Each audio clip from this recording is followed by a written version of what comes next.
can actually show it to people. And so. All right, I think we're getting started. We've got a quorum. Good afternoon. I want to welcome you to a briefing by the Commission on Security and Cooperation in Europe. And I'm glad that we're having this conversation today, but frankly, we could have been having this conversation about 500 years ago with the advent of the printing press, or maybe 100 or so years ago with the telephone, or cassette tapes in 1979 in Iran, or fax machines in 1989 in Tiananmen Square. You know, we're at a point in history where we have game-changing technology.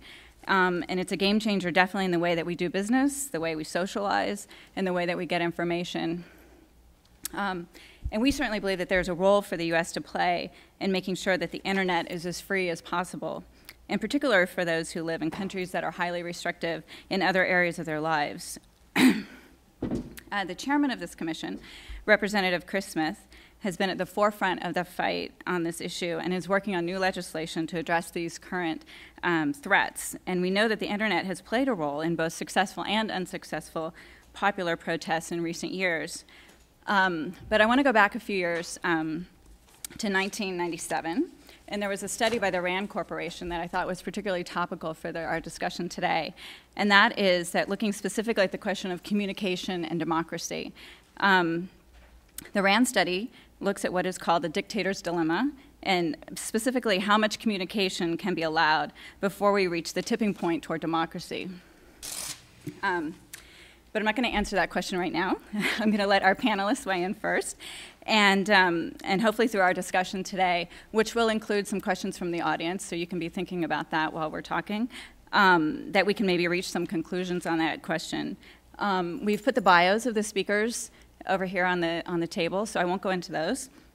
But we're going to start first with Robert Guerra, who's from Freedom House. No, I'm sorry. We said we'd start with Kathleen Reen. I'm sorry. We'll start with Kathleen Reen from Internews. Then we'll go to Robert Guerra from Freedom House, and then Rebecca McKinnon with the New America Foundation. Okay, Kathleen, go ahead. Thank you, Shelley, to Congressman Smith and to the Helsinki Commission for giving us the opportunity today to share our experiences and learning. When Shelley first asked us to talk about this issue today, she was reflecting particularly on events subsequent and in the wake and the continuing story of what is happening in the Middle East and some of the lessons that have been learned and bringing us up to date onto these questions. So building on 500, 100 years ago and in the last 60, 90 and 120 days, some extraordinary changes in global communications and lessons learned for those in civil society, in government, activists, dissidents, everyone who uses the internet or who uses a mobile phone.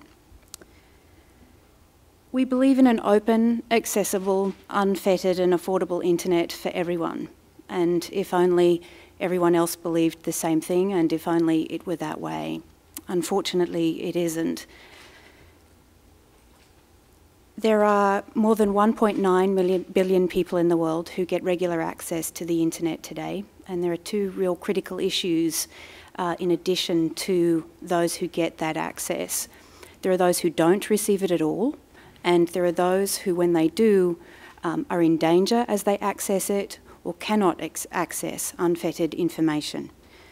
There are 4 ways in which we recommend and seek to ensure that that access is built and promoted across the Middle East and everywhere where censorship is at its most acute. The first is to encourage what we call tool development. The use and promotion of technology is absolutely critical to increasing access to the internet, particularly a censored internet. The continued investment in those tools is absolutely vital. We believe that there is no silver bullet, that there must be a continuing growth and availability of international tools and locally available tools that are constantly adapted to keep up with what we know and call the cat and mouse game in censorship and in access. We believe in education and outreach. A phenomenal number of people around the world today, and perhaps in this room, don't understand how their internet works, how their mobile phone works, and just how vulnerable they are, as evidenced by what has happened in various countries in the Middle East in recent weeks and months. This is an issue that is not particular to the Middle East, but to everyone and every citizen in the world today. We believe that digital safety and digital security and appropriate investments in those are absolutely essential to ensuring that citizens everywhere are safe and can safely consume, create and share information. We believe that R&D, research and development, is an absolutely vital and important piece of staying ahead of censors and authoritarian regimes who continue to crack down on the internet. Without that investment, we will lose, and citizens around the world will have access to less information over time. A particular area of that investment needs to be in mobile technologies. Every day, more and more people around the world are getting access to mobile, and for most citizens in the world, mobile is in fact their key form of communication. Most people do not have access to a laptop or a desktop, and most people don't have access to internet cafes either. It is the mobile phone, and increasingly the smartphone, that is the tool of choice and the tool of access, and perhaps in some cases the tool of endangerment for those who are accessing the internet. This is a growing field. It's a new area in terms of accessing and using circumvention tools or building technologies and making them humanly available and accessible. It's growing rapidly, and it needs additional and more support.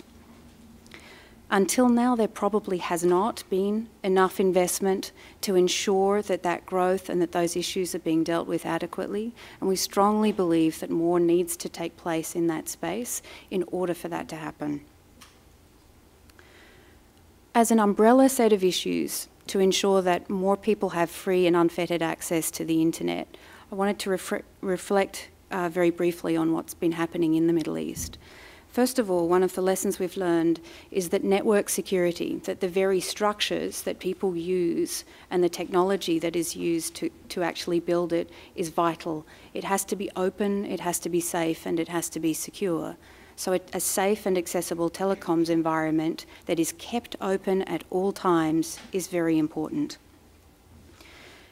We believe that enhancing security is essential. Many networks around the world aren't as secure as they should be right now, and it's individuals and organisations, particularly at the civil society level, who are the most vulnerable. Education and training for them and stronger networks at an ISP level and at a structural level is essential. We also believe that supporting the fundamental freedoms of the internet and access to information must be considered going forward. For that to happen, a truly global, open and free internet has to be built, and it involves truly multidisciplinary, intersectional work. It involves the work of governments and civil society activists and actors and organisations. It involves national security departments and elements around the same table, solving the complex problems of how to build a truly open internet. So a legal framework and policies also instituted at the sovereign level are absolutely essential. Thank you. Great. Good afternoon, everyone, and thank you. First, I'd like to thank Shelley, Representative Smith, and the Helsinki Commission for giving me and my colleagues an opportunity to brief you on our thoughts on that could be helpful going forward. And very briefly talk about some of the work related to internet freedom that I and my colleagues do at Freedom House. We've recently put out a report on the state of internet freedom. We work on technology support for activists on the ground and actually work around issues related to policy. I think what's important to recognize before we get into kind of the issues of the Middle East and when we're talking about internet freedom is, well, what is it exactly? We need to have some sort of definition, and I would say that in any issues that the administration or Congress is a strong definition of internet freedom is key. We take a kind of generalist approach and just want to have a conversation, so we could think about it in terms of techniques that are used to control and censor the internet. We could think about the main threats to internet and digital media freedom, and we could talk about positive and negative trends. And trying to assess that in some way. Without getting into the details of our Internet Freedom Report, the way Freedom House looks at it in our analysis is, what are the obstacles to access? So how available is the internet, mobile phones in different parts of the world, and how complicated or how costly it is. What are the limits being placed for people to be able to use that technology to create content? And what are the violations of user rights? And that's a framework. Other people have slightly different ones. The report that we did, our highest ranking top 3 countries was Estonia, the US, and Germany. And the bottom 3 were Cuba, Burma, and Iran. But getting into the issue of civic activism and some trends and some recommendations for the folks here is to recognize that the use of technology for activism is not something particularly new. If we just go back, 50 years, Samizdat in the Soviet Union, posting of notes everywhere and sharing it between people is a modern version of Facebook, except the intermediary were people's homes, was the piece of paper. In parts of the world where the internet is not very developed, there's a term that may not be familiar to some of you called sneaker nets, which is basically people with sneakers go from house to house to share USB drives and content. The most common quoted example is Cuba, but the term was first used in Serbia when it was part of the former Yugoslavia and the way people used content. Now it's Facebook, and a lot of focus is on the Middle East right now. One of the first examples that Facebook was used for social mobilizing was Colombia and the Million Voices Against the FARC that did a lot to change the environment in Colombia. And we have other services such as microblogging services that were used not only in Tunisia and in Egypt, but also in Moldova. And we also have other technologies that aren't necessarily the internet, but are increasingly merged with it, like SMS. And I would say that activism in the past was also traditional media, like radio and TV, that more relayed a message to people. In terms of repercussions and how states are responding, this is something that we need to monitor. And increasingly, governments are using general media legislation to try to go after organizations and individuals, and starting to develop very comprehensive internet-specific legislation that will target the use and the innovation that can happen. What's very worrisome, and I'll get into more details in a second, is what Freedom House and many others have called technical violence. It's not necessarily going after activists, but going after where their content is hosted. So hacking, DDoS attacks, surveillance, cyber espionage isn't something that's just directed against governments, against the military. Increasingly, NGOs are facing these very same risks. And so to understand this a little bit, let's take a look at, very quickly, kind of the evolution of what I call kind of internet repression. If we go back in terms of, Shelley mentioned efforts by Congressman Smith and others, if we go back 5 or 6 years, when we were talking about internet repression at the time, or what I call internet repression 1.0, it was really focused on internet censorship, what governments or others were doing to block sites, and that was it. So it was around defining sites that are harmful, creation of software and hardware that would block sites, and that was it. Internet users, foundations, governments started supporting the use of the internet, and the activists had the edge. The governments are now reacting, and we're in a stage, what I would say is around internet repression 2.0, which is where governments are very actively responding to the great liberating potential of the internet. And they're not just blocking websites. They're being incredibly more sophisticated. They're using the crowd or users to try to identify content and delete it. They're turning off telecommunications infrastructure, as has been the case not only in Egypt and Libya, but also Burma and Iran. Technical attacks are getting even more sophisticated every day, where targeted malware that we were first seeing in China is also finding its way to Egypt, and DDoS attacks are targeting a variety of organizations, both in the Middle East and abroad.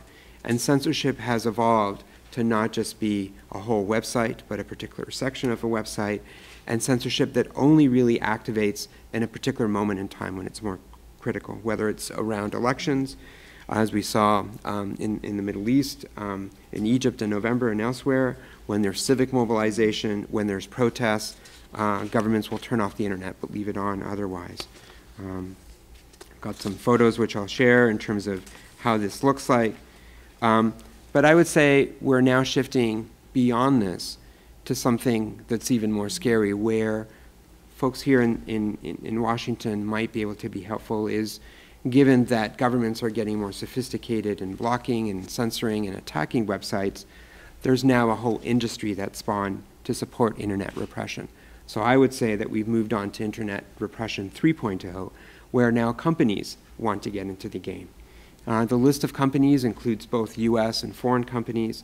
I'll go through a couple examples. Gamma International, a UK-German company, is most recently been discovered through the rating by civil society in Egypt of the State Security Archives of providing technology to the Egyptian government that conducts covert surveillance, targeted malware, which is very difficult to detect.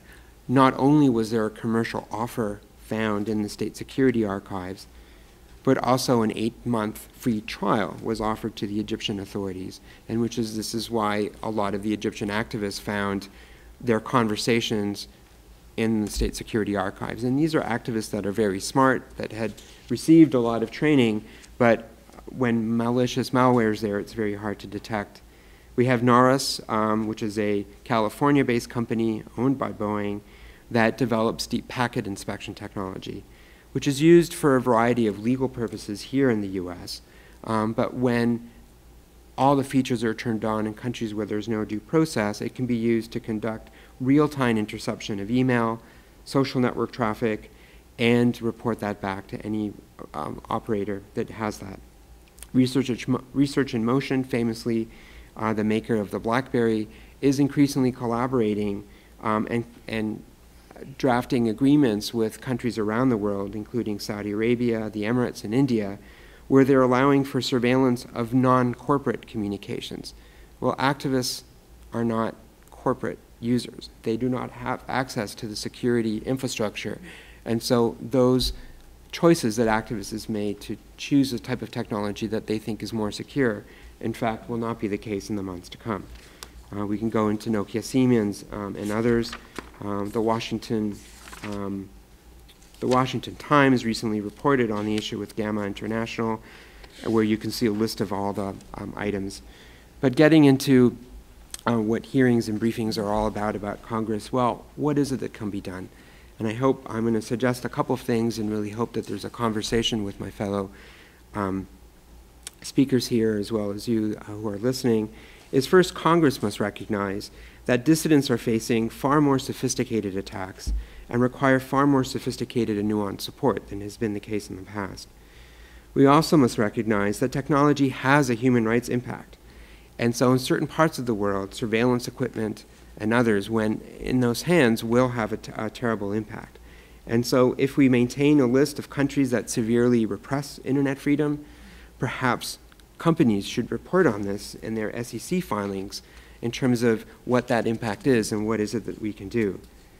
That we must also perhaps in these very repressive countries like China, Vietnam, and others, if there's a certain threshold, have a regime of export control.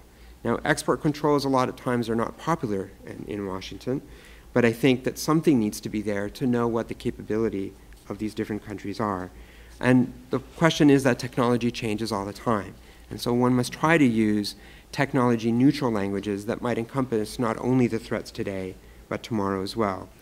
The European Union has, the European Parliament has proposed language and things that they're trying to do at the European level, and their text is that interception technologies and digital transfer services for monitoring mobile phones, text messages, and internet surveillance should be restricted and under export control. We must also encourage, or the US government must also encourage, efforts that bring different stakeholders together to promote human rights and free expression online. There are current efforts underway by the Global Network Initiative, and perhaps there might be others that bring different communities together. There will be differences of opinion, but having a frank conversation of what the issues are and what companies face is really important. Other democracies must also be supporting internet freedom. It must not be the US alone. So I would encourage efforts of the US Congress to work with their counterparts in other countries where legislators also want to make an impact. I'll suggest 4 countries. Canada, that just had a new election and has a parliament likely that will take up the issue. The UK, Sweden, and the Netherlands, the latter 2 being countries that have actually put money down to support internet freedom. In terms of supporting, getting to the point that Colleen mentioned, is we must recognize that past are the days that only firewall busting technologies were supported. They need to be complemented by other measures, such as training, security, going back to the point that I said that NGOs also face the same cybersecurity issues, yet they have no resources, they have no networks, they have no access to the technical knowledge, and they need to be supported, because otherwise they'll just be inundated and not be able to help. Urgent response mechanisms that traditionally the Commission has seen in regards to human rights defenders and activists in the grounds must also be made available to internet activists, but they need to be coupled with technology support. I'll finish in saying that also privacy efforts at home are very important because the credential information, which is how one logs into one's social network, one's user account, is the key that unlocks your digital identity, but also your digital friendship network. And if that gets exposed, it's not just that your ID has been compromised. It isn't about ID theft. It's about, particularly in many parts of the world, all your friends and colleagues being at risk. And so measures that can be taken to make sure that it's not important to address privacy, that I would say is that privacy should be set by default. If we can't do it at home, for whatever reasons, we should make sure that companies that provide these services abroad turn those on in the very repressive countries. I could go on, but I first just like to thank Shelley for the opportunity and look forward to your questions. And thank you. Thanks. These are really great overviews by the previous 2 speakers, and so I'm going to try and drill down on a few things and perhaps address some assumptions that we often make. I come from a journalism background, but also I've noticed that a lot of policymakers make that are sometimes proving not to be entirely true, and that we may be hindered in solving problems by clinging to assumptions that may not necessarily work in the networked environment. And one actually has to do with this dictator's dilemma. And I think in the Western world, and particularly in the United States, we assume that all you need is more connectivity. And if a repressive country gets enough connectivity, freedom will inevitably result. And I think what we're seeing in countries like China particularly, but also a number of other countries, that is much more complicated than that. Particularly in China, you have a country of nearly 500 million internet users now. It's not quite 500, but it's over 450 million at this point. And the government has managed to adapt to the internet. And I've recently written a paper about this that was published in the latest issue of Journal of Democracy on what I call networked authoritarianism. And it's how China is proving that with enough resources and enough foresight, we don't, forever is hard to predict, but at least for the short to medium term, authoritarian regimes can survive the internet much better than anybody ever imagined. I was a journalist in China working for CNN when the internet arrived in China in 1995. And Warren Christopher, the Secretary of State at the time, came to China, made a speech about how, the software of freedom will prevail over the hardware of repression.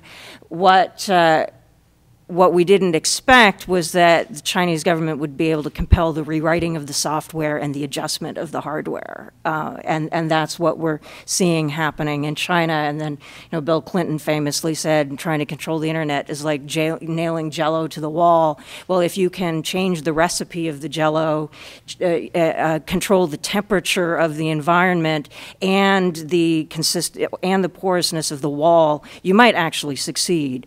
And so this is the thing about the internet. The internet isn't like air or water, you know, it's just sort of chemically the way it is no matter what you do. That people, you know, businesses, governments, and users are constantly shaping and changing what it actually is and what people actually can do with it and through it. And so what we're seeing in China is that you have a government that has basically turned the private sector, because of course the internet, right, we access it primarily through platforms and services that are owned and operated by private companies or by state-owned monopolies, depending on where you are. And in a country where the government is able to control the infrastructure and strongly regulate all the internet companies operating web services and mobile platforms and so on, basically the government can effectively turn the digital platforms and networks into an extension of state power, to the extent that while people feel freer to do a lot more things than they used to be able to do, and in China there's a lot more discourse going on than there was 20, 30 years ago, when people are exposing corruption of their local officials and so on. If you try to organize a party to change the political structure, you go to jail, and everybody who had anything to do with you gets questioned. And that the state is able to do this because it compels the companies that are running the networks and the platforms to cooperate both in censorship and in surveillance. And so one of the things I think that a lot of people in the US still don't understand, when we think about censorship in China, we often think about what's known as the Great Firewall of China, and all we need to do is punch enough holes in it, and it's going to be Iron Curtain falling down 2.0. But what's actually going on is that, you know, the blocking of international websites, the blocking of Facebook, the blocking of Twitter, the blocking of VOA and whatever else, that's just the first layer of censorship in China. Most of the Chinese internet is run by Chinese companies. It's in Chinese. It's run by companies called Renren and Kaixin and QQ and Baidu and lots of other companies you may never have seen or heard of. But that is the internet that Chinese people know. And those companies are required to carry out very extensive regimes of censorship. So if you try to organize a group on a Chinese social network to support your friend who just got put in jail, your account will get shut down. And there are constant instructions going from the authorities to the companies that run these social networks, platforms, search engines, and so on. So I think that, and also with surveillance, they're required to hand over information about their users to the government. So this is, of course, one reason why the possible entry into China of Facebook is so controversial, because if Facebook were to go into China and set up a local version of its service, it would be required to hand over user information, and it would be required to censor heavily, and there's no other way it would be permitted to operate in China. So this kind of myth that Facebook could play the same role it played in Egypt and Tunisia in China if it were to go to China is I think, you know, based on somebody smoking something really interesting.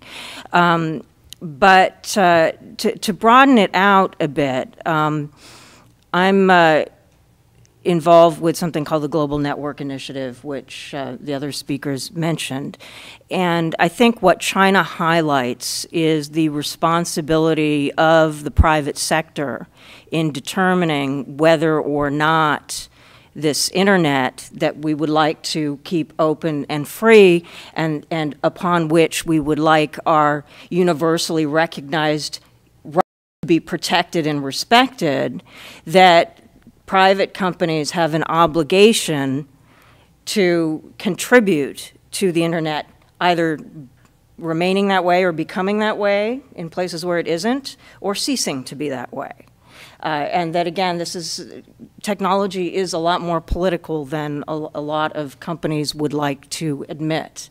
And so what we're seeing more broadly, I think, is a range of trends in a lot of different countries whereby governments are seeking to regulate private networks in a manner, usually the reason being child protection, IP enforcement, fighting crime, fighting terror, but the regulations that many governments in a range of countries, including quite a number of democracies, the measures that are being sought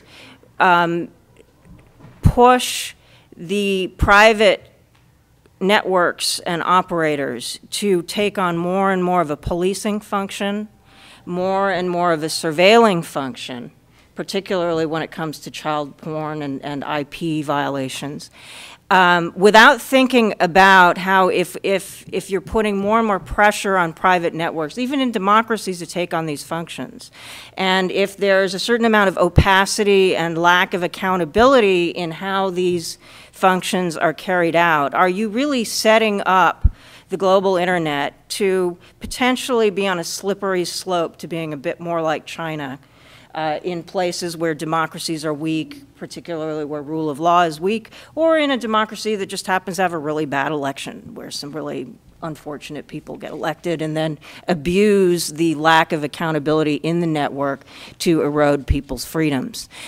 So the point being is that we really need to think carefully, and which is why I like to say that internet freedom begins at home. And I think it's really incumbent on us here in the United States and on all democratic societies to get the balance right, to figure out how do we ensure that we shape the internet, regulate the internet, construct the internet, govern the internet going forward in a way that maximizes its compatibility with democracy, and that does not create structures that will enable sort of unaccountable abuse to be built in or to become more likely. And so and speaking to activists, I'm just going to end on one point, and then we can open it up for discussion because I don't want to go too long. But speaking to activists in the Middle East and elsewhere, and of course activists, particularly internet activists in the Middle East, pay a lot of attention to policy discussions, internet policy discussions going on all over the world, including in the United States.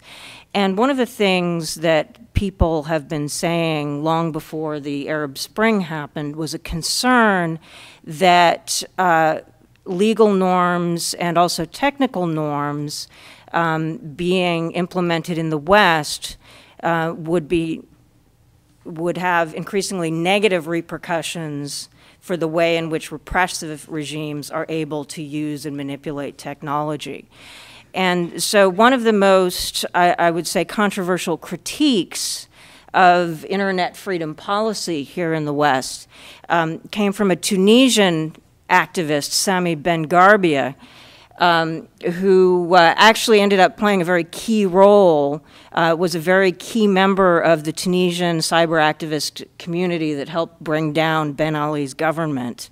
And he wrote a very long critique last September about internet freedom policy from the West, and sort of with the approach that, we're just kind of trying to free these oppressed people and not really paying attention to what we're doing in our own homes, and that the West needs to get more consistent.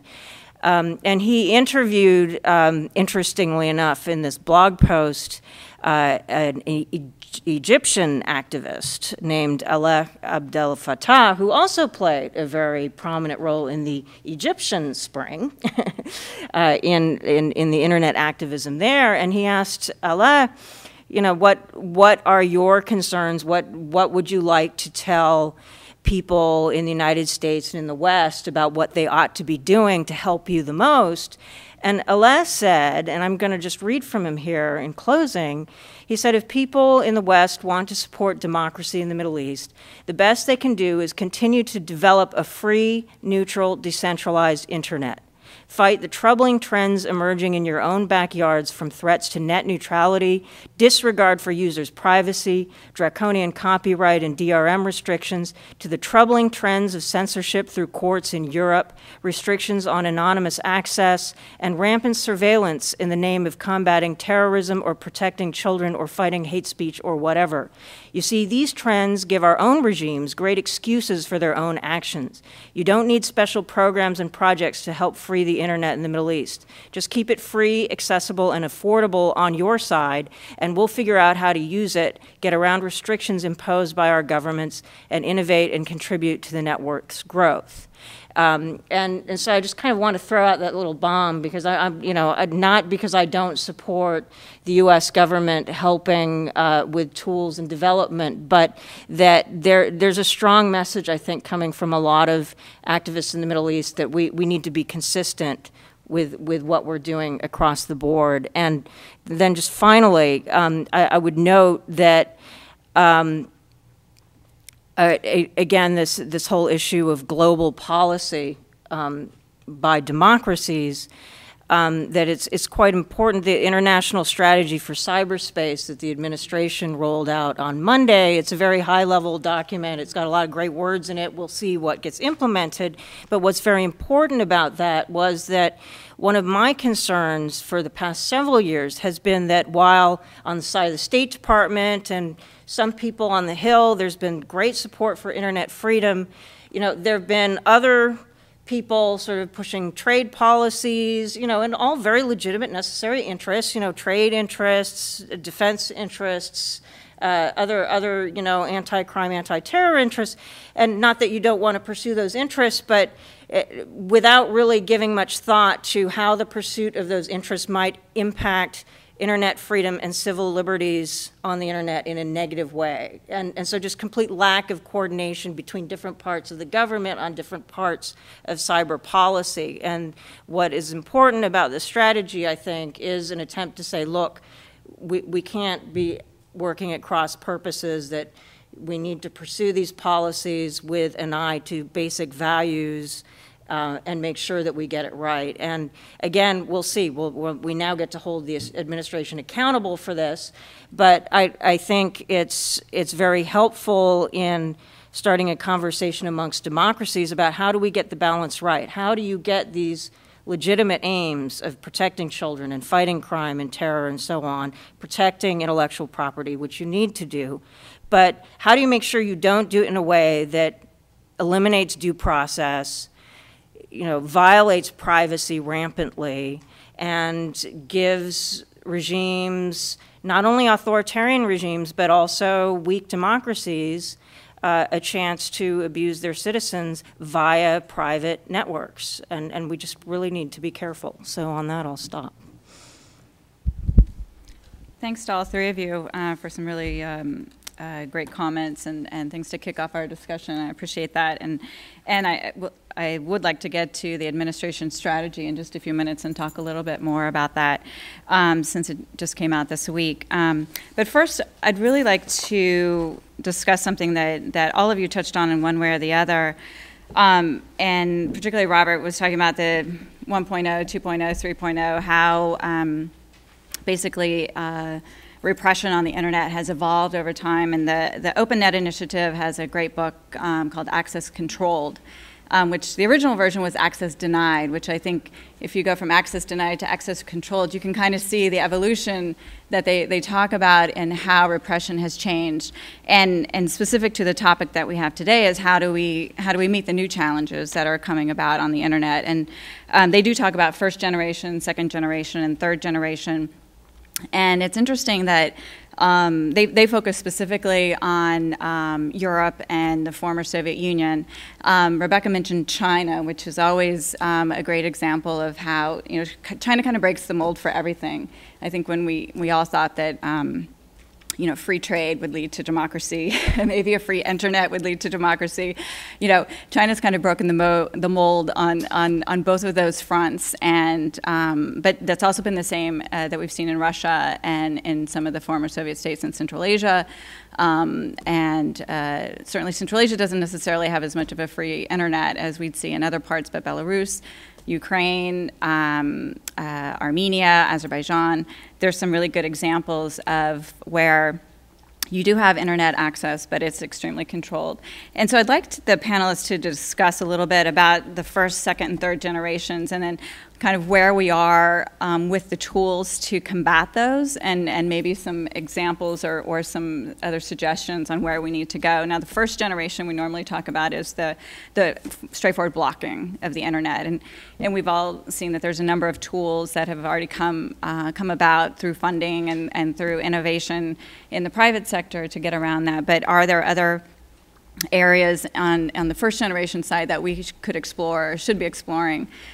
Second generation, at least according to the OpenNet initiative, is really more of a tricky issue. And Robert touched on this, is that it's really more the state being very selective about how they control not only access, but the actual physical ability of information to stay up on the internet. And sometimes it's through DDoS attacks, sometimes it's through malware, sometimes it's through getting the ISP to actually take down websites for certain periods of time. But it's usually a little bit more sophisticated, or at least more subterfuge is involved than just absolutely blocking it and creating a firewall. Third generation normally is what they're talking about is looking at also a little bit more sophisticated view of, let me read this because I'm going to get it wrong.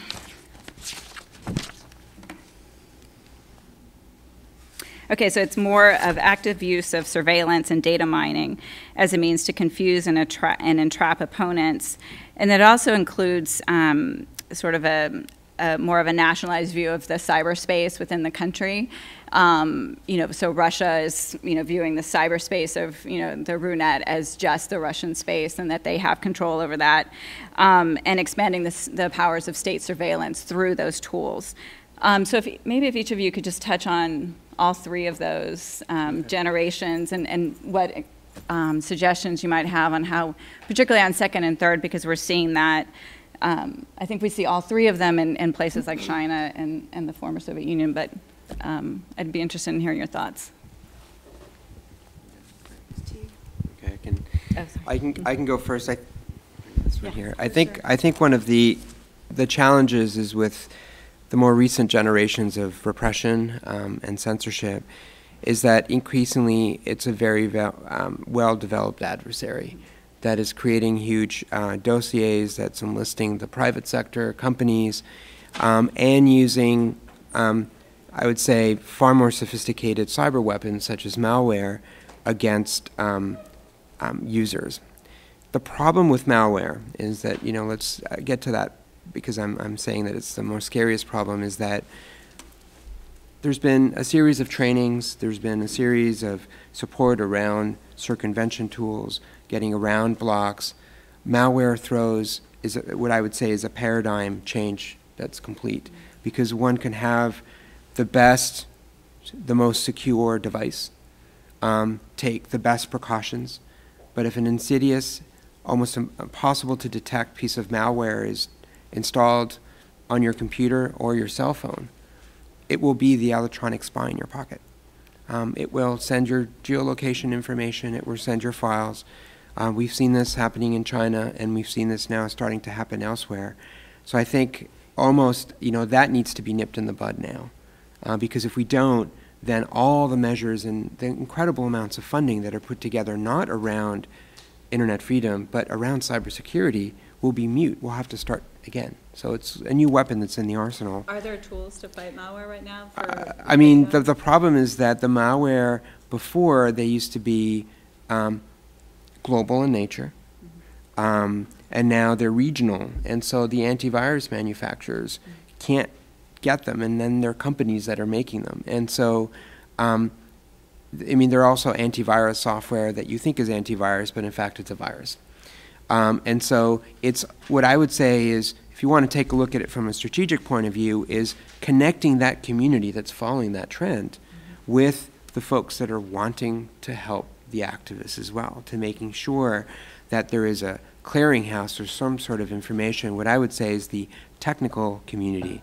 And so the way that the business community and governments and academics have done this is that they have systems in place called CERTs, which are computer emergency response teams, that share information around threats, that communicate with each other and do training, but also deploy stuff. So that holistic type of approach for the activists or NGOs doesn't exist.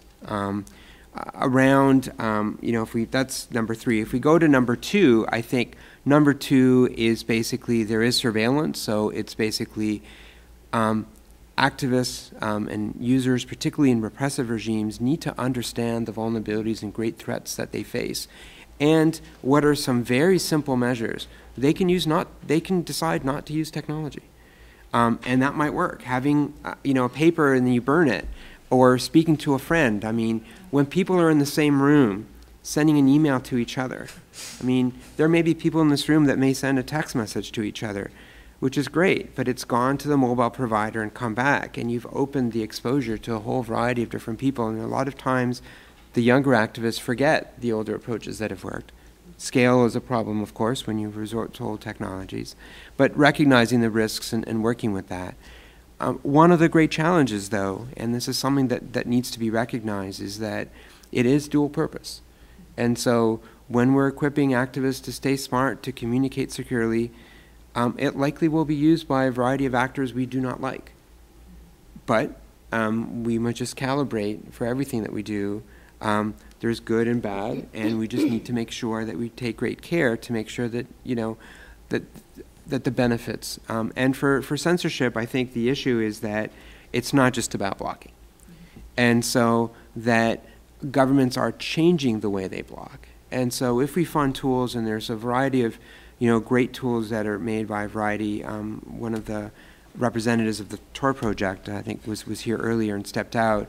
It's a tool that's innovative, not so much in what it does, but in its approach, in that it builds in privacy, it builds in anonymity, and builds in the recognition that it will be blocked and has backup systems for people to be able to access it. So I think the tool developers and those that support them need to recognize that there will be blocks, and so the systems need to be smart. So I would say is tools that have some sort of artificial intelligence that monitor the network and adjust, I think is particularly important.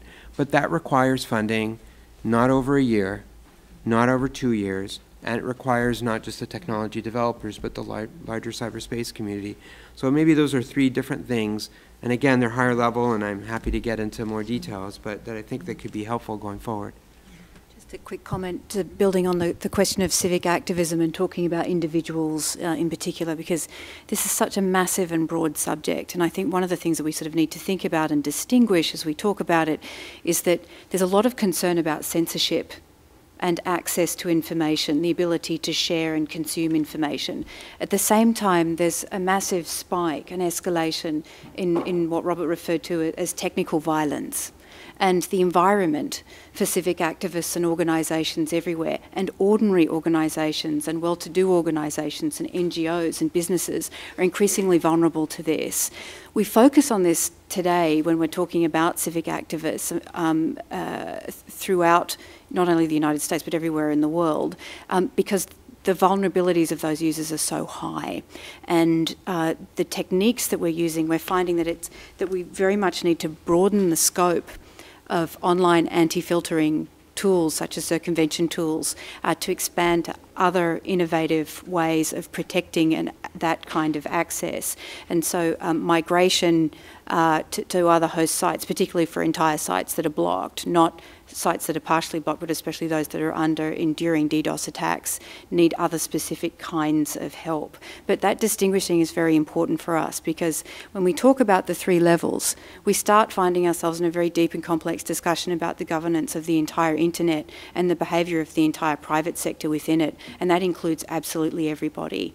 And so I think it's very important to sort of focus on what it is that you're trying to bring the resources to and the problems that you're trying to solve. But I think it's worth emphasising a point that Rebecca made, which is that the overall structures, if there is no global agreement, if there is no question put to the private sector as they develop tools and think about how those tools are used, if those questions are not asked and those agreements are not brought to the table, it will continue to be an uphill battle, a Sisyphean feat to try and protect civic activists everywhere. We're just really looking through the wrong end of the telescope. We're looking at the issue the wrong way if we think that we can solve it activist by activist when the very structure that people are using is starting to break. Just to add, I mean, hear from everything both of you said. I mean, beyond sort of basic circumvention, I think what we're hearing and what I will echo is that the solutions are as much human, if not more human, than they are technical. And it has a lot to do with people's awareness and understanding, as Kathleen said, of how the internet works, about how their mobile phone works, about what is the relationship between these networks and their government or other governments, and where they fit within that, and what their rights are likely to be and what their threats are likely to be based on their personal situation, and then understanding that the technology is going to change constantly and that people have to adapt. But I've seen in a number of countries, not just China, but also in the Middle East, that where people are best at adapting, it's again because there's a community, not just relying on tools that are sent to them by Americans, but there's a community of local programmers and geeks and people who understand the tools, understand how their government is functioning locally, and are able to work with people like the Tor Project people and with others to adapt their tactics and also to make requests of the Tor Project people or whoever else they're working with.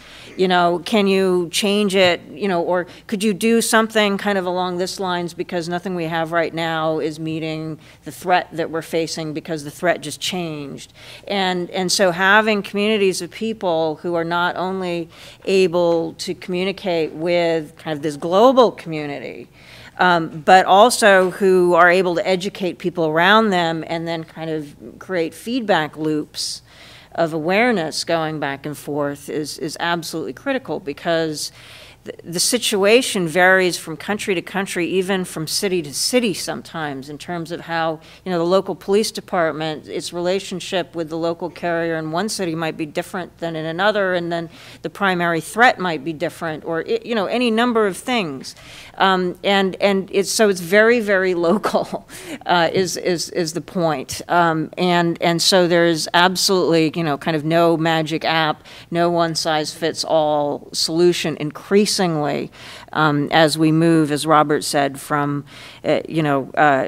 filtering and blocking to technical violence, which is increasingly localized and developed locally.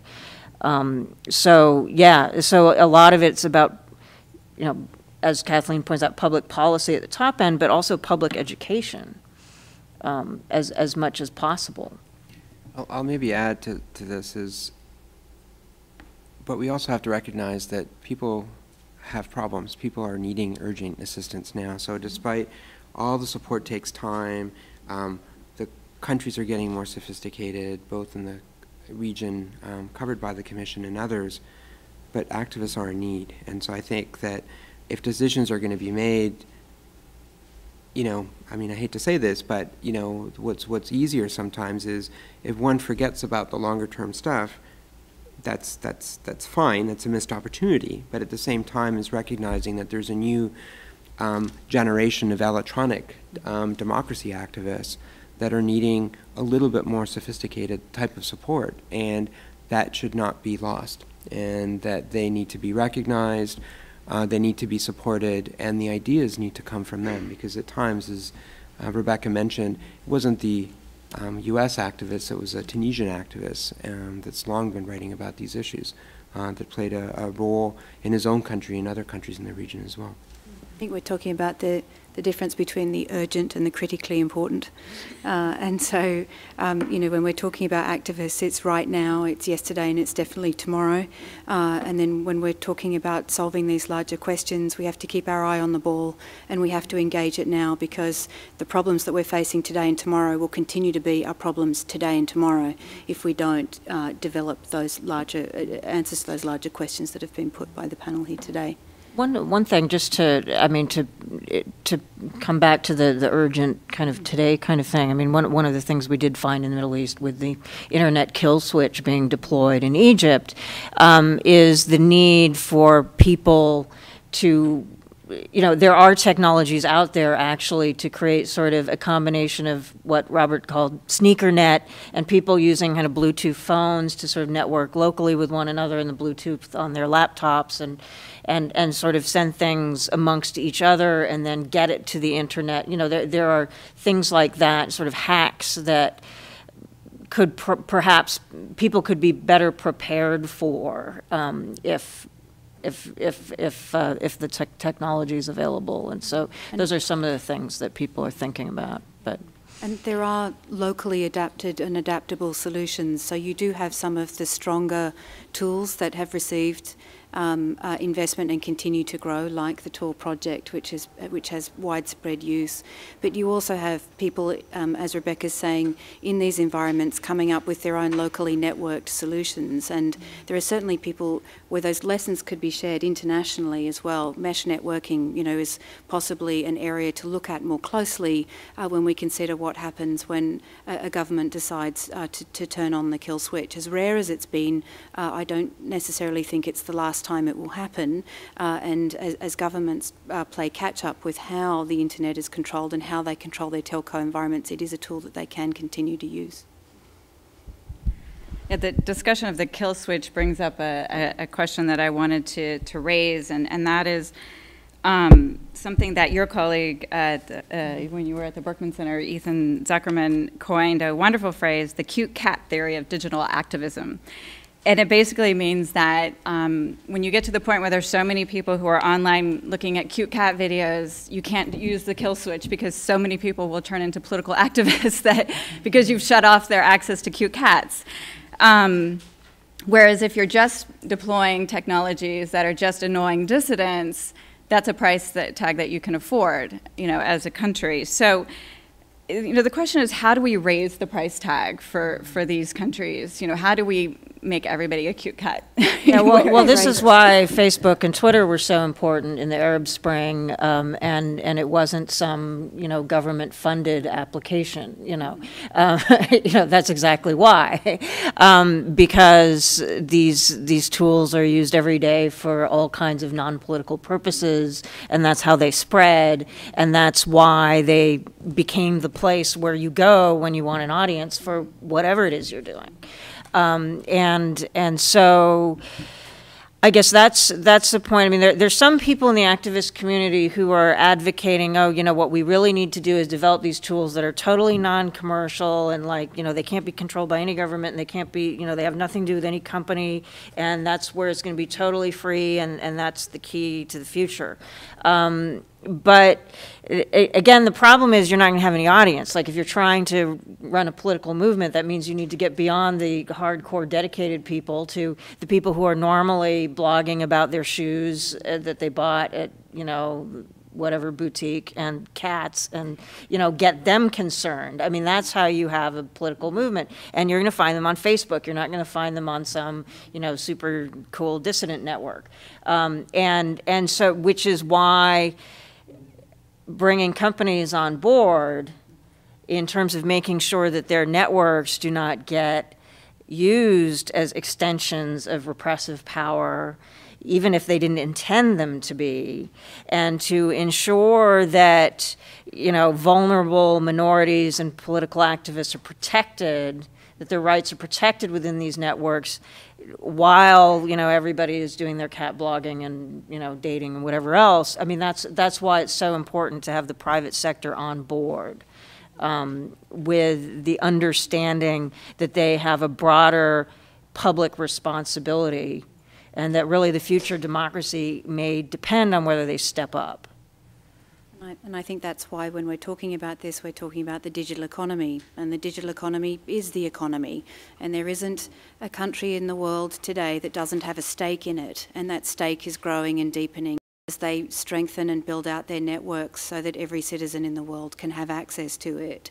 And I think while ever we understand that to be the case, we can recognise why it was that Egypt turned their internet back on as quickly as they did. You were no longer just talking about activists in Tahrir Square, you were talking about the entire economy being put on hold. And that's a tremendous disadvantage. That's an extraordinary decision for a government to take, and one that I think is the least optimal. But as Rebecca says, I think it's also one of the most important reasons why our engagement on this question has to include the business community. I kind of see the QCAT theory a little bit different, and I see it more that it's important to have conversations about non-controversial subjects first. If you get the skills to exchange photos about cats, about babies, you just replace the picture of a cat with an activist, but it's the exact same skill. So building of skills and building a conversation and make it depoliticized, I think is particularly important. And countries that try to limit that are ones that we should single out. And a country in point in Europe that's often talked about but has very draconian measures is Belarus. Belarus did not allow folks to assemble in its main square smiling. People who were all smiling together got arrested. There was a flash mob that had people bring their ice cream cones together. They got arrested. And it's a country in the region that has incredibly draconian internet control legislation as well, that if effective will spread to that region as well too. So, you know, it is countries that aren't pushed back, and it's very difficult, and supporting and monitoring that the technology flows. I think that's the other issues, is what the activists do, but also if countries are supporting other countries, the worst practices are being spread in different regions. And if the U.S. has an influence, it can try, that's why I mentioned, you know, stopping the technology flows, or at least knowing where they're going, are particularly important. And there are a variety of different instruments that don't have to be created, or existing ones that can be used, but just updated to have some of that. So it's, I think, keeping it simple, having people being able to have access to the internet if they don't have it at all. So the U.S. can encourage the internet being deployed, but not a re-engineered internet that's one of control, but that's one that's increasingly being found in Africa, supported by the Chinese. Okay, I've got one more question for the panel before I open it up to the audience, and that's you were talking about the necessity of having conversations online, and one of the I was reading an article by Clay Shirky, who's a professor who's written a lot on internet issues, and he's arguing that access to information is less important politically than access to conversation. I mean, the other way around. And that conversation itself is really important. And I agree with that, but I think it ignores this growing phenomenon of control of the conversation, and where China, Russia, other countries are actually deploying people to have the conversation in a really artificial manner, or paying people to do the conversation. And so when you distort what is supposed to be this free flow of dialogue and among friends or acquaintances on the internet to become really what is propaganda, you know, what do we do about that? It's there, it's information, it's free flow of information, but it's not necessarily free information. What sort of responses can we have to that? Yeah, well, there's another academic, I won't get too far into academic wonkery, who talks about something called authoritarian deliberation. Mm-hmm. And, you know, one of the things I think in the reporting on a lot of authoritarian countries in the internet is that, you know, if there's a lot of public debate about issues, that's seen as, oh, well, then that country must be liberalizing and it must be on its way to democracy. But what we're actually seeing is that a government like China, but there are others like Bahrain comes to mind, and a number of other places where exactly that. You have quite a lot of discourse going on. You have tremendously lively conversation, but it's constrained within certain boundaries, and also very manipulated by some people who are paid by the government, other people who are just kind of, all the nationalistic people are encouraged to do whatever they want and no consequence, and the liberal internationalists, have consequences and get censored, so it's manipulated in a particular direction. And it's hard, because, there's no app to deal with that, right? But at least in China, but I think also in other countries, again, it comes back, it goes away from the technology and comes back to human community. And in China, one reason why the government, I think, has been so effective in maintaining control while still having a very lively internet, is that they've marginalized this liberal blogger community. They've got just the amount of space they have to talk, the ability to converse is more and more squeezed, more and more people are threatened, and so on. And the rest of the country has no idea that these people even exist. So part of it might be, just helping to create alternative spaces for these communities where, some other place for them to go online outside of their national cyberspace where they can be safe and have their conversations and maybe build critical mass so that maybe more people in their country might want to join those conversations. And Twitter has actually had something of that effect in China, in that there's, it's known as the place where you go when you want to have uncensored conversations in China. It's getting harder to access, and it's getting more surveilled, so that kind of window is also closing. But there's a community of people who found that to be a safe space for a while. And so I think part of it may be just helping to create, if people cannot create spaces for communities of conversation on their own or in their own countries, are there ways to help support those conversations and communities, digitally elsewhere? But it's difficult.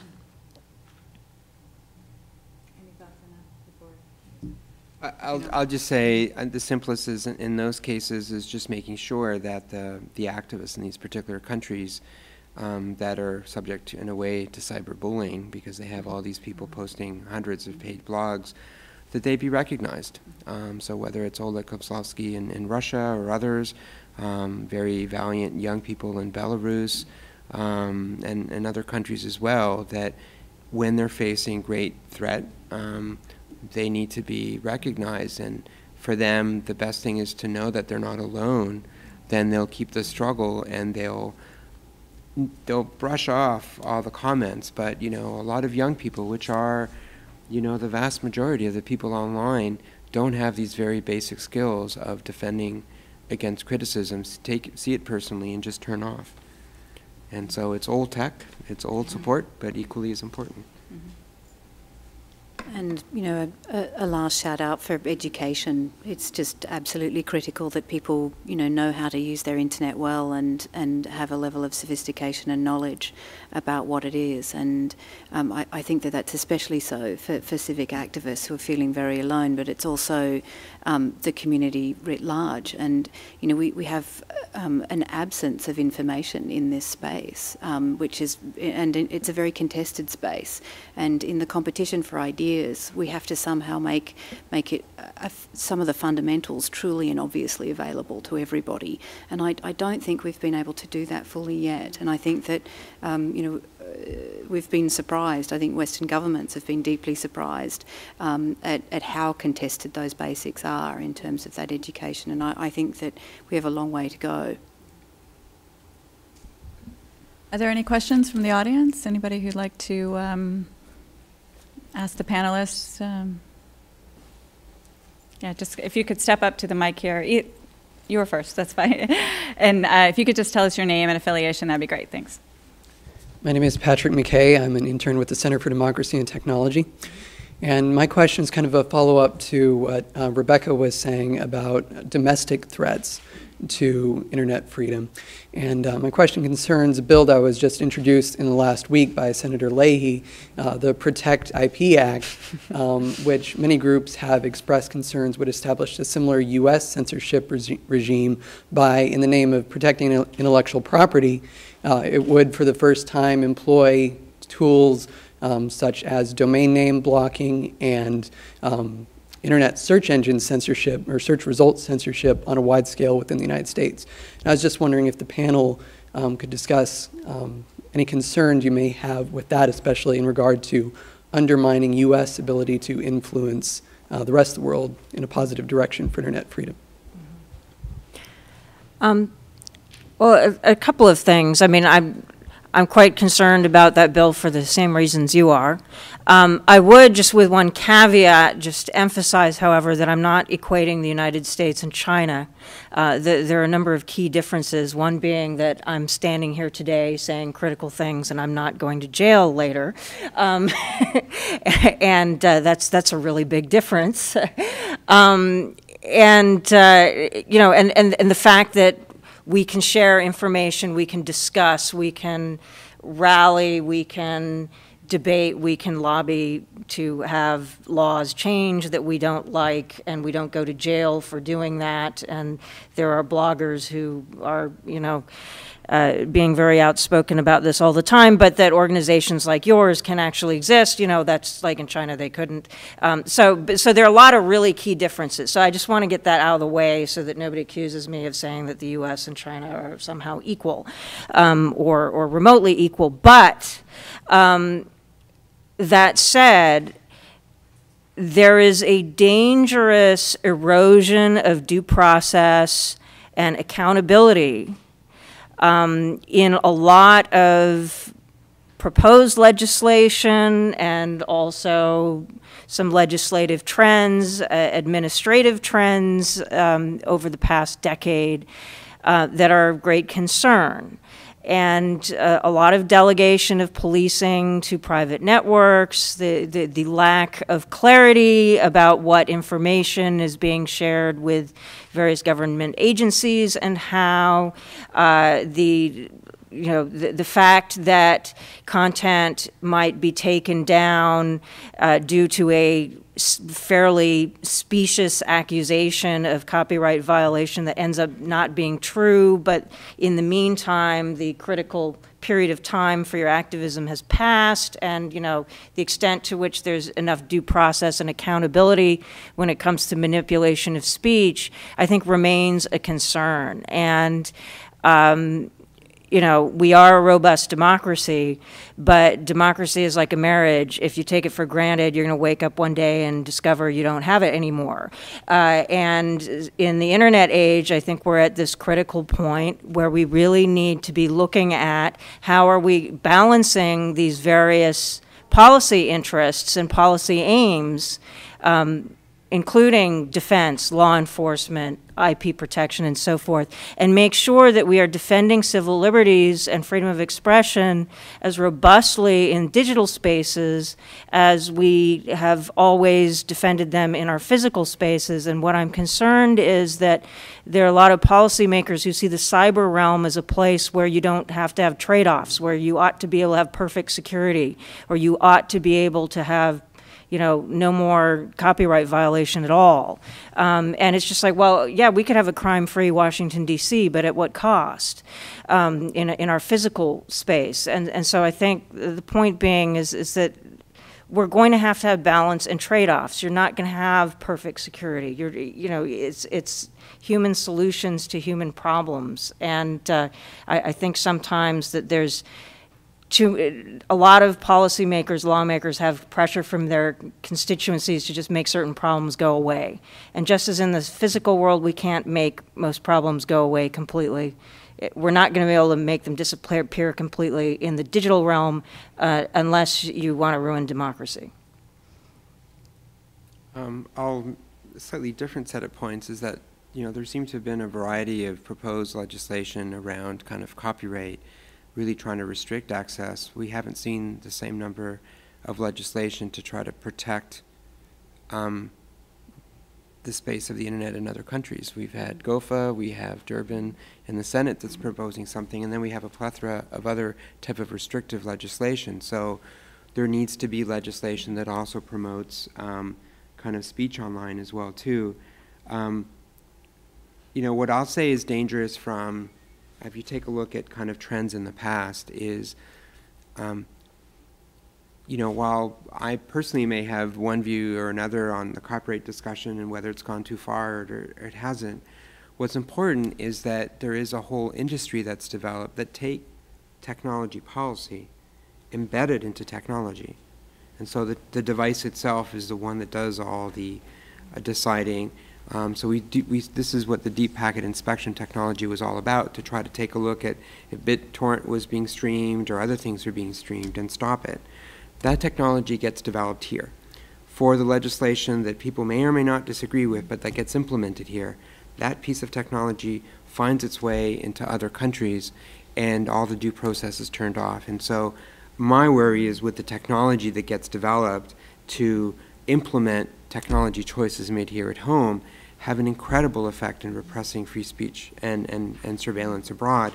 And we need to make sure that that unintended consequence gets controlled in somehow, because otherwise that's what we're creating. We're creating the monster. And let's not forget that the legislation created by Congress to support schools many years ago with internet access also added provisions around pornography in schools. And everyone may find that fine, but there was a whole industry that spawned to make sure that censorship was available, and then that found its way around the world. And so for everything that we do, there's an international implication. And you know, at least we're not tracking that enough. And so that's maybe something that we can do. And then the technology policies we make at home stay at home. Then it wouldn't be as bad. It won't be as easy, but it's at least to limit the damage that we might have. Mm-hmm. Did you want to say anything? Or I think we recognise that lawmaking around the internet, whatever the subject, is extremely hard. It's amongst the most complex because it has to consider so many variables. And I think that we can only urge our lawmakers and the best of our decision makers and those who are trying to help frame this going forward to bring the right people to the table to make sure they're as informed as possible of the unintended consequences and the possibilities so that there's a more measured and balanced approach to these. It's not that we don't believe in solving these problems, it's that we don't have an easy outlook on what the consequences of those decisions are, and so that's why it involves often an unusual array or cast of characters around the table, but I think increasingly we have to be able to speak across the bow to different industries and across different groupings in order to be able to solve them. You had a question? If you go ahead. Where do we start? I mean, I'm not expecting lawmakers to jump for joy at the prospect of a bunch of slides on cryptographic key exchanges or anything like that. But a lot of legislation obviously shows the hallmarks of ignorance about technology. Whether it's the situation surrounding circumvention tools, that people want to hear that someone's going to single-handedly take down a great firewall in between World of Warcraft games, instead of having a bunch of geeks do long-term research, trying to anticipate, trying to be 5-10 steps ahead of what the censors are going to be doing, while sustaining the tools that exist. It's boring stuff. But if you're going to legislate in this arena, Congress does boring really well. but it's a different kind of boring. I mean, I've read legislation, but this is a different flavor of boring. Where do we start? We're willing to talk, but the reception is not there, at least in my experience, to understand the technology before legislating it. And could you just tell us your name and your affiliation? Karen Riley from the Tor Project. Okay, great, thanks. I think that's a great question, and it also kind of plays into a question that I wanted the panelists to weigh in on, is like, what's the fourth generation? I mean, what are we looking at on the horizon for next? You know, and what should we be focusing our attention on? And I think that's a great question. It's a variety of different things. I think that I wouldn't say necessarily fourth generation, but developments that we're seeing is that we're seeing governments that want to be supportive, like the U.S., having a variety of different priorities that they need to try to solve. And so you have, you know, what's considered by some, you know, quite high levels of support around kind of internet freedom. It's one of the few areas in the FY11 budget that kept it's more or less its levels that it did before. It didn't have much of a cut. But it won't be able to do it for forever. And other countries need to pitch in. And so seeing that this shift to a more international scope, I think, is particularly important. And you know, I think that's something that hopefully we'll see over the next probably 6 months or so, other countries coming in. I think what I was talking in terms of the third generation, in terms of there's a whole industry, and I think what risk we have is that despite all the great efforts that we all have, is that there will be something that changes the game, that resets all the measures that we've done. You could think about it as there was conventional warfare during World War II, and there was the atomic bomb, and it changed.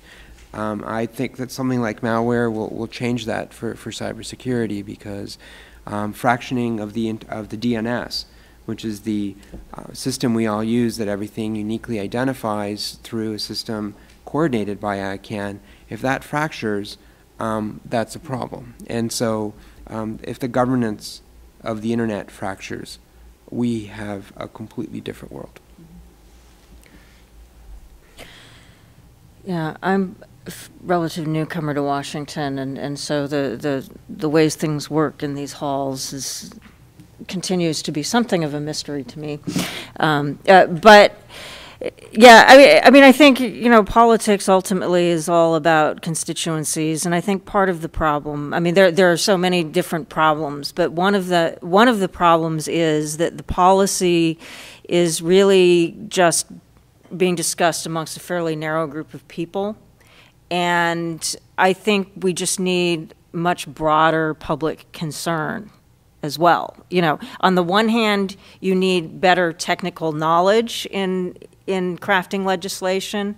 I think on the other hand, you need a much bigger movement. Again, I tend to look more at the long game because that's sort of where my head is, and other people are looking more at the short game. But you know, I mean, I think just in terms of where the internet is going, whether it's going to maintain its open and free nature, you really need a global movement of people who are pushing for its protection, kind of like you have an environmental movement.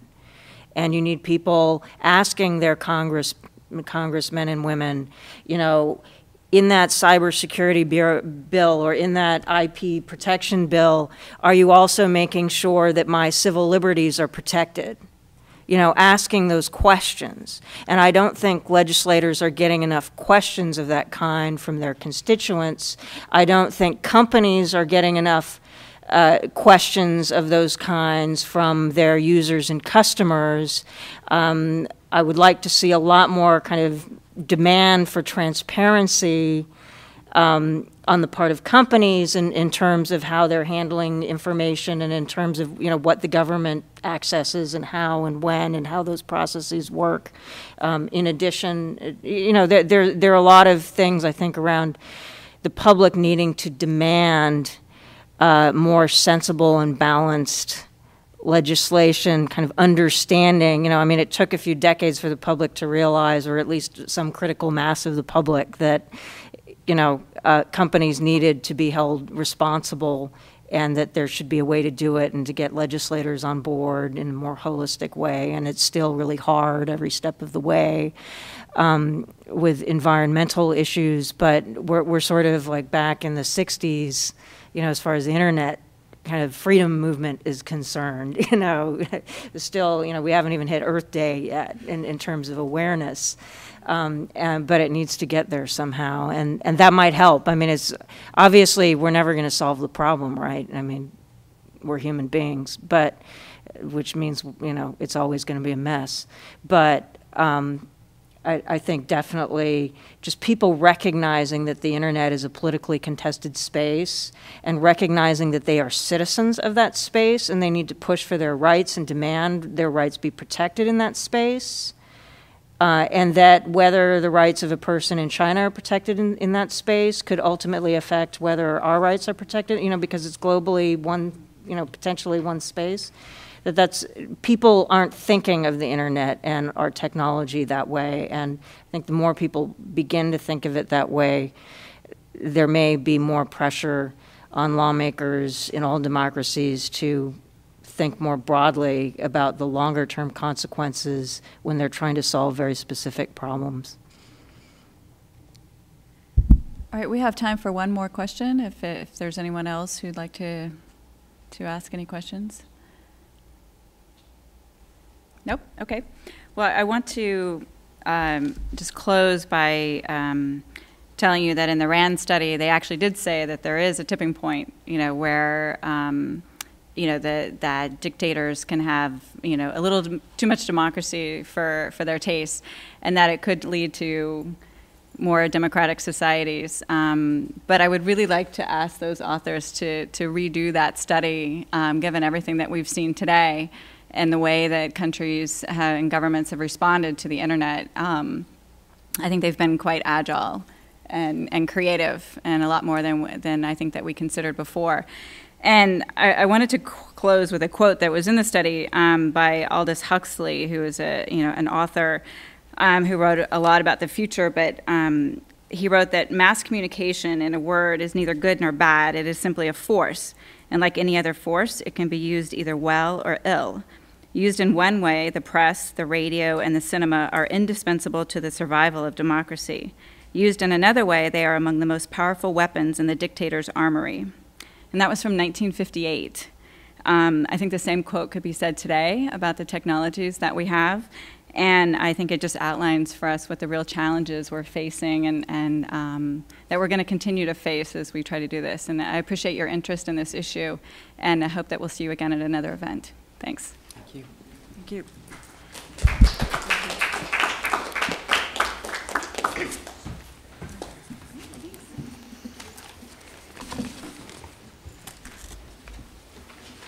Having a dialogue, having briefings are helpful.